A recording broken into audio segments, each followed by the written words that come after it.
Welcome to this episode of the Business of Practice podcast, where we focus on the financial and human sides of equine veterinary medicine. In this episode, Amy Grice, VMD MBA, is going to talk to us about equine veterinary practice trends.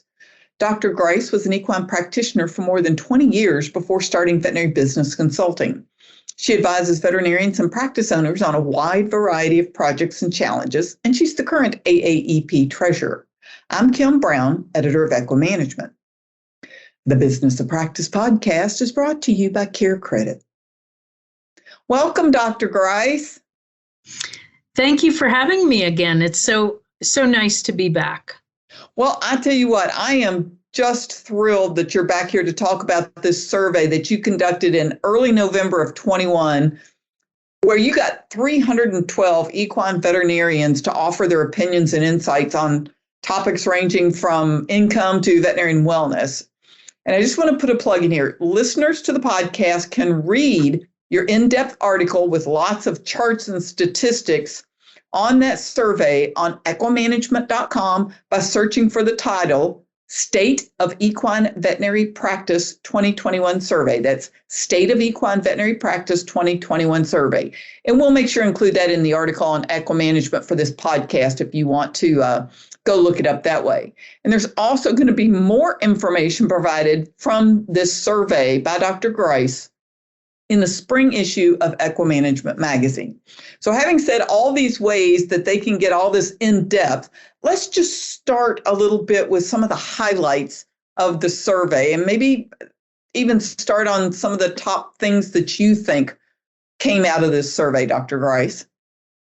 Well, and the idea for the survey was really because I was thinking about the AAEP convention and starting to get some of my talks together. And I thought, gosh, I really want to check in with how people are doing.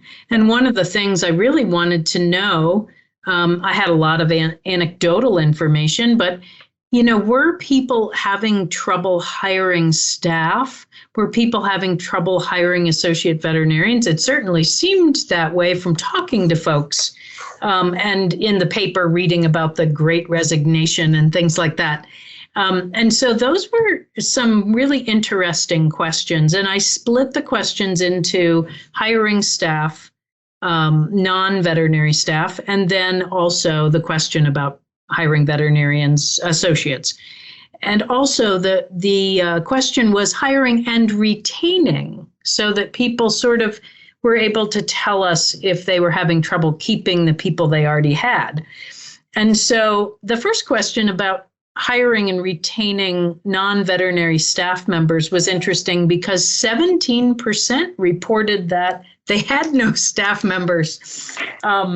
And so that was in line with what we found in 2016 when we did that study with the AVMA, where 16% of the respondents in that study had no staff. So that's a thing, just being a lone warrior out there with no staff.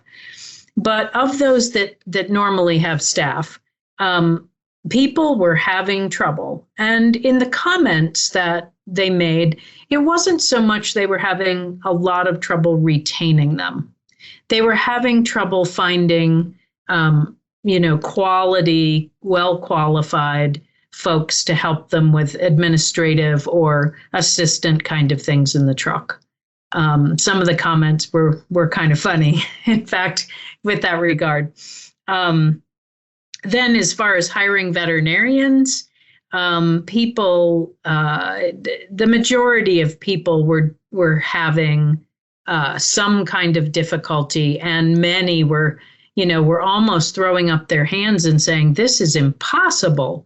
The comments in the question talked about, having job positions advertised for, 8 months, 10 months, several years, and either having like one or two applicants or very, very few or none, And so people were expressing their frustration and how hard it was to keep going without having people to hire.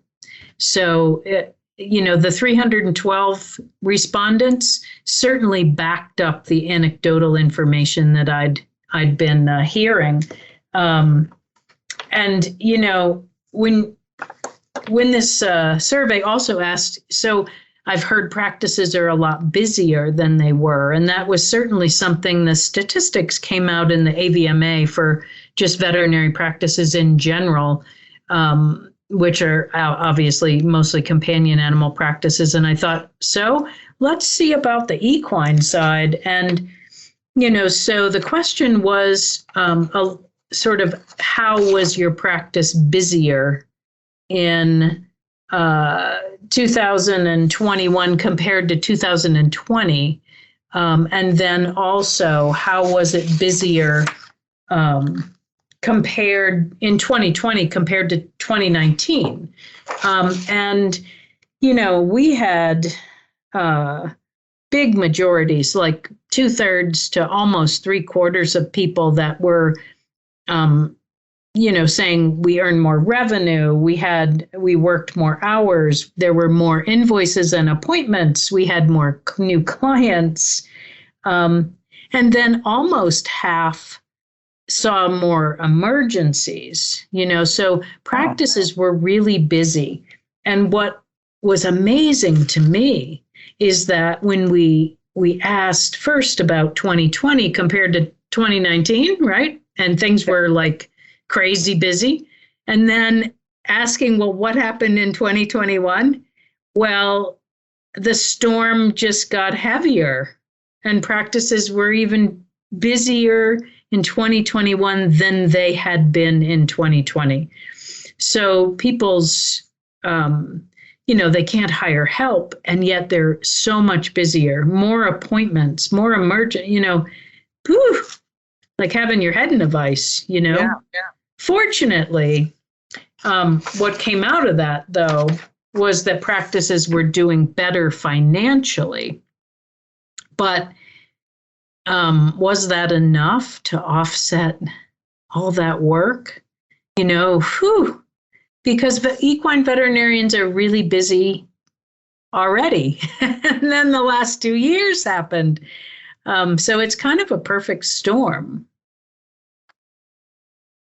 The perfect storm and the busyness and the lack of ability to help people to pull the wagon and carry the load made me want to ask in this survey some questions that sort of got to whether people were still thriving or whether they were really starting to struggle some.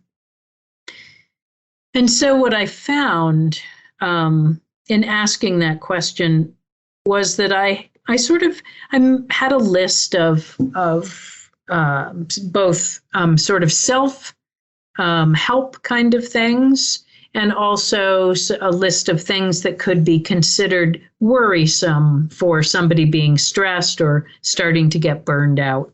Things like, how often do you talk to friends? How often do you exercise? How often do you drink alcohol? Now, some of us may think of that as self-help, but it could also get to an extreme. One really interesting thing that I found was that when we were split into experience levels, those that had more than 20 years experience as a veterinarian were the ones most likely to have alcohol every single day. Oh, goodness. So I can relate to that. I love my glass of wine before dinner. So it was pretty interesting to see that, but also backed up some of the recent wellness studies that show that the graduates or those veterinarians that are closer to their graduation, less years of experience as a veterinarian, are some of the ones that have a higher incidence of things like anxiety, depression, sadness, struggling, losing their ability to have caring and compassion, like just being done sometimes on a particular day. And so I think, it is a perfect storm. Thank goodness practices are doing well financially, because that is a silver lining, at least, so that practices do have the means to try and make their positions more attractive, compete a little better with the positions in companion animal. We don't know if this sort of increase in busyness and revenue, and whether is this going to last? We don't really know. We've never gone through any situation like this pandemic where people are reevaluating what's important to them. Yeah. We just don't know. The Business of Practice podcast is brought to you by CareCredit. CareCredit keeps equine veterinarians at the heart of care by providing horse owners with simple, budget-friendly financing options. By bridging the gap between cost and care, CareCredit supports healthy financial relationships between veterinarians and their clients. It can help them move forward with care a horse needs whenever and wherever it's needed. When you're talking about trying to find some of this vet and non-vet help, I know that you're a proponent of looking, and you've talked about this before in other podcasts and articles, you get a veterinarian that's got 1.5 times as much work as they can handle. So they don't really have enough work to bring in an associate, but they are stressed and about to burn out. So what have you found, and what's some of your advice for those folks that are listening?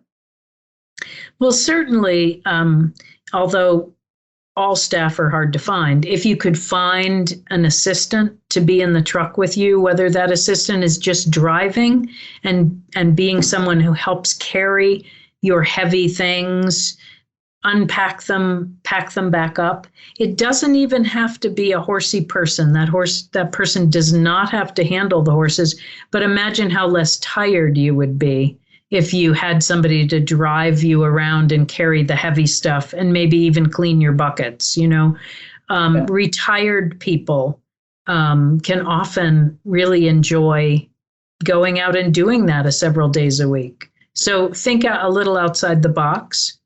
Another thing to think about is whether you should embrace some telemedicine. And that there were actually several questions in the survey about telemedicine. And, I think the shocking thing for me was, although only 25% were never, ever using any telemedicine, which I defined as, looking at, say, a photograph of a wound or a video or something that they were sending to you on your phone. So it was a pretty broad definition. Only 25% weren't doing it at all. So that meant 75% were doing it. Yeah. But shockingly, 75% didn't charge for it. And so that's got to change. And, people's comments indicated they know that. And another really interesting thing was that when so we had 75% that didn't charge at all, which left us with 25%. Of the 25% left that were charging, 10% of those, so a pretty big proportion of who was left over, charged $50 or more. And so, those that had decided, hey, my time is worth something, and my time is worth this much an hour, and this person, most of my telemedicine calls take this much of an hour. I mean, that's a reasonable, if you're giving value, that is very reasonable. So, but that was a little shocking. Veterinarians only have their time to sell. And so to give your time away, is probably not a good use of it. But that can really help to figure out whether you need to go to see something, and maybe the owner really isn't quite sure whether this is super serious or not. Yeah. And all of this we know has caused stress. And you had mentioned before some of the things that you had asked to see if they were stress. But what are some of the things that you would suggest after having seen the results of this survey that the veterinary industry might be moving forward to help reduce some of this stress in our industry? I think one of the first things is that people need connection. And I think what happens sometimes when we are stressed is that we don't have the energy. We certainly don't have the time, but sometimes the energy to reach out to the other people that we know and that we love and get that feeling of connection, that belonging to a tribe and a family that understands us and accepts us. And, we can offload some of the, how was your day? Do you really want to know? But you can offload some of that. And so those that were connecting with friends and family regularly, those people are able to offload some of their stress and feel like they're connected and loved. And as human beings, that's something that we need. Yeah. Another thing is the whole exercise thing, because it is, excellent in reducing stress and reducing, symptoms or signs of depression and anxiety by moving your body. And so practices need to be very aware that people need to have time to do these things that are important for their health and well-being. And what that may mean is forming emergency coalitions, moving to a 4-day work week, or maybe just having a hard stop to the day where whoever is on call is going to take over at that time, so that they know they're going to, if they want to go run before it's pitch dark, that they know their day's over at 4, something like that, and whoever is on emergency call will go from there. Kind of decreasing that you need to be available 24/7 for all of your clients to reach you. That has to stop. That has to stop. And I know that you and I had mentioned before we started this podcast that we could probably be here the rest of the day going over some of the information in the podcast. But is there anything else that you in particular want to bring up that we learned from this survey? I think one of the things that is important for people to know is that they're not alone in what they're feeling. That going and looking at the statistics here, looking at the results, how many respondents said the same thing. That's part of being connected. That's part of feeling like, what? This is pretty normal, pretty normal for equine veterinarians. And I think that helps when you don't feel like you're the only one. Yeah, and that's always, like you said, having that tribe mentality and understanding that there's a lot of people going through the same thing that you are. And some people are figuring it out. So there is hope. Oh, absolutely. When I talk to practice owners and they are telling me about the things that they're doing to change their practices, it's very gratifying to see that because change is hard. We all kind of want to stay with what we're doing. I mean, I find myself, I am very good at Office. I love using Word and Excel, but you know what? People like Google Docs. It's hard to change, but, change we must. Well, and on that point, we're gonna leave today because, as we said, we could talk about this for a while. But we want to make sure everyone knows that they can go on equimanagement.com. We'll make sure and have a link out of this podcast article so that you can find the article on the website that gives a lot of great information. Again, breaking it out by how many years you've been out of school and your age and even some demographics really, I think, helps to sort out some of these issues and some of the solutions. Mm-hmm. I agree. And We want to thank you again for joining us on the Business Practice Podcast, and a big thanks to our sponsor, CareCredit. And we invite you to visit equimanagement.com or your favorite podcast network, such as iTunes, SoundCloud, or Stitcher, to hear each episode of the Business of Practice. If you've missed some in the past, make sure you go back and catch up. And if you have any questions or suggestions, send an email to me at kbrown, that's the letter K Brown, at equinenetwork.com. The Business of Practice Podcast is a production of the Equine Podcast Network, an entity of the Equine Network, LLC.